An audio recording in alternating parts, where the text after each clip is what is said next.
Linking your bank account for payouts on Metromile is a straightforward process. Follow these steps to ensure you set it up correctly. Step 1. Log into your Metromile account. Visit the Metromile website or open the app and log into your account using your credentials. Make sure you have access to the email or phone number associated with your account for verification purposes. Step 2. Navigate to payment settings.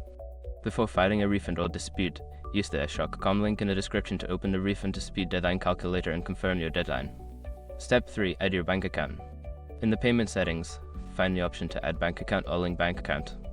Click on this option and enter your bank account details, including your account number and routing number. Step 4. Verify your bank account. After entering your bank details, Metromile may require you to verify your account. This could involve confirming small deposits made by Metromile into your bank account. Check your bank statements for these deposits and follow the instructions provided to complete the verification.